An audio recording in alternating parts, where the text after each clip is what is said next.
ত্বকের ধরন যেমনই হোক, রোদে বেরোলেই ট্যান পড়ে যাওয়ার সমস্যা হবেই। এই ট্যান পরিষ্কার করতে অনেকেই অনেক ফেসিয়াল কিট ব্যবহার করেন নানা ধরনের দামি দামি প্রসাধনী। তবে ঘরোয়া উপাদানেই কাজ হয় অনেক বেশি।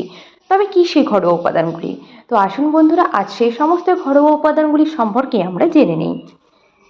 তবে তার আগে একটি ছোট্ট অনুরোধ থাকবে, এরকমই আরও অনেক স্বাস্থ্য উপকারী এবং বিউটি টিপস পাওয়ার জন্য চ্যানেলটিকে অবশ্যই সাবস্ক্রাইব করে রাখুন। তাহলে চলুন ভিডিওটি শুরু করা যাক। প্রথমে রয়েছে লেবুর রস এবং চিনির স্ক্রাব। লেবুতে প্রচুর পরিমাণে ভিটামিন সি ও অ্যান্টিঅক্সিডেন্ট আছে। তাছাড়া অ্যান্টি ইনফ্লেমেটরি উপাদানও রয়েছে, যা ত্বকের র্যাশ জ্বালাভাব দূর করতে পারে। ট্যান তোলার জন্য 1 চা চামচ পাতিলেবুর রসের সঙ্গে 1 চামচ চিনি মিশিয়ে সেই মিশ্রণ ভালো করে 2 হাতে মেখে নিন। 10 মিনিট অপেক্ষা করুন এবং তারপর ধুয়ে ফেলুন। এছাড়া আপনি হলুদ এবং দুধের প্যাক ব্যবহার করতে পারেন ট্যান তোলার জন্য।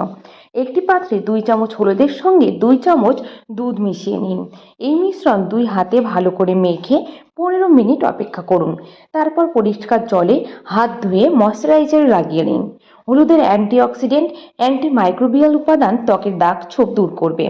র্যাশ বা ফুসকুড়ির সমস্যা থাকলেও তা দূর করবে। চন্দন ও গোলাপ জল।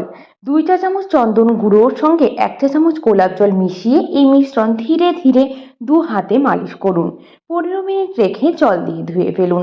চন্দন ও গোলাপ জল ত্বক আর্দ্র রাখবে এবং ঠান্ডা অনুভূতি দিবে। সর্বশেষে আমি আরেকটি প্যাকের কথা বলবো, যেটা হলো শসা এবং দইয়ের প্যাক। শসা অর্ধেকটা কেটে কুচিয়ে নিন। এবার মিক্সচারে ভালো করে পিষে তার সঙ্গে 1 চা চামচ দই মিশিয়ে সেই মিশ্রণটি ভালো করে 2 হাতে লাগিয়ে 10 মিনিট রেখে ধুয়ে নিন।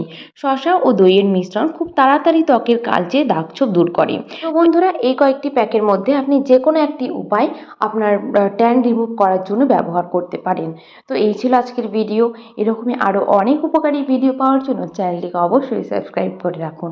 সুস্থ থাকুন, ভালো থাকুন। ধন্যবাদ।